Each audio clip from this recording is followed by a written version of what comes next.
And you know they meant business because they brought out the big guns for this one. Flying them back to the Mexican border to pay all their money way back again. Let's see what kind of arguments they presented. I'm also gay, I'm also queer, I'm also non-binary, and I'm also a Gemini. The only emergency that I'm aware of is the paranoid delusion of our president, who thinks that there's something happening in this country.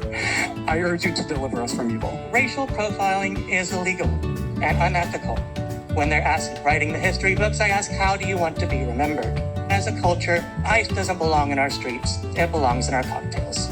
This reminds me of 1930s, and I'm not exaggerating. We have to actually, I think, put a barrier around the immigrants and protect them. We cannot let them be used as a weapon of an authoritarian regime hell-bent on imposing their twisted vision of a whitewashed America. I believe your stance against this evil spreading across our nation is exactly what you were called to do. Our resistance against falling in line with fascism and xenophobia will only grow more and more crucial.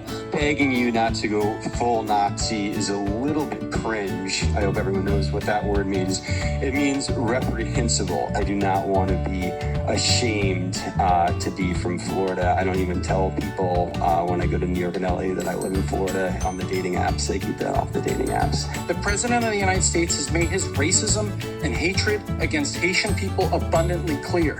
My parents were active in the civil rights movement in the 1960s, and the KKK burned a cross in their yard to scare them. Speakers at this meeting, exactly one person went against the crowd and spoke in favor of ICE.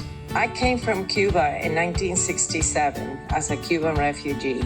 I really strongly feel that this whole issue here today, besides immigration, is political.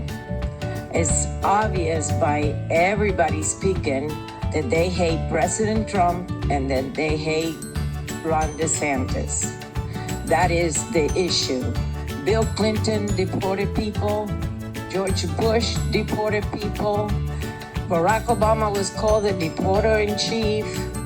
And I never, ever heard of such gatherings against it.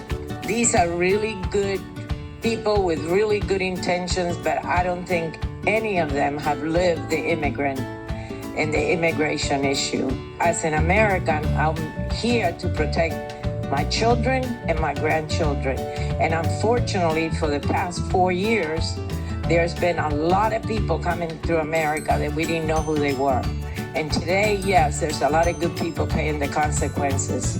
But they made that decision in their home country when they decided to come here illegally. And President Trump ran on that issue, and he won on that issue. You can't debate that. I am here to stand with the police and with ICE. And I hope you vote the right way. Thank you. The crowd was not pleased with the decision. To boos and frustration, Key West commissioners voting 4-2 to enter into a 287G, that formal agreement with the feds on immigration enforcement.